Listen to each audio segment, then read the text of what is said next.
Hello everyone, hope you are fine. আজকে হচ্ছে আমরা এক্সেলে ডেটা ভ্যালিডেশন এবং ড্রপ ডাউন লিস্ট সম্পর্কে শিখব।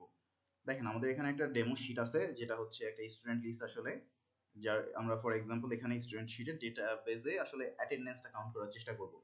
দেখেন, এখানে আমাদের স্টুডেন্টের নাম আছে, স্টুডেন্টের আইডি আছে এবং অ্যাটেন্ডেন্স আছে। এইখানে দুইটা ভ্যালু হইতে পারে, যেটা হচ্ছে present or absent.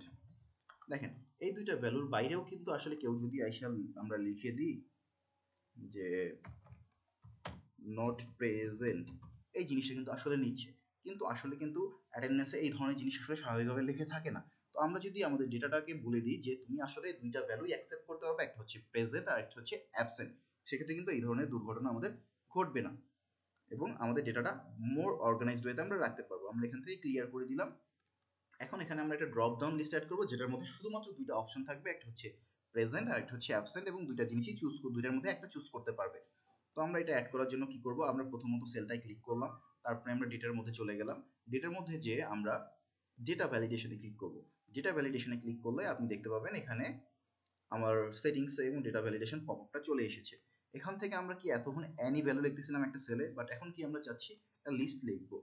For example, আমরা এখানে লিস্ট সিলেক্ট করলাম এবং আমরা ভ্যালু সোর্সের মধ্যে আসলে আমরা কি কি ভ্যালু সিলেক্ট করতে দিব সেটা বলবো।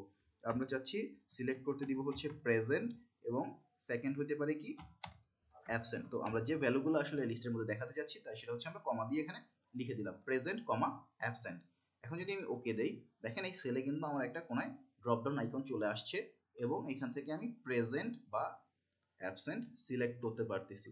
দেখেন, আমি যদি এখান থেকে ফিল হ্যান্ডেলার থেকে পুরো ঘর ডেটাগুলোর মধ্যে এখান থেকে আমি এই ফর্মুলাটা দিয়ে দিই, আসলে দেখেন আমি প্রত্যেকটা ঘরে কিন্তু একটা ডেটা ভ্যালিডেশনের ড্রপডাউন পেয়ে গেছি। দেখেন, এখান থেকে আমরা প্রেজেন্ট অ্যাবসেন্ট সিলেক্ট করতে পারছি।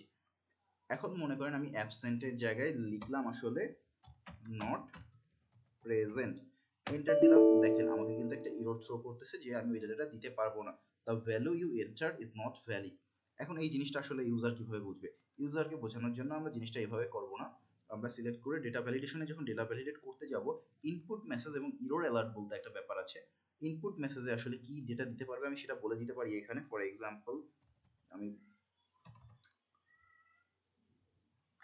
আমি এখানে ইনপুট মেসেজে বলে দিলাম যে সিলেক্ট অনলি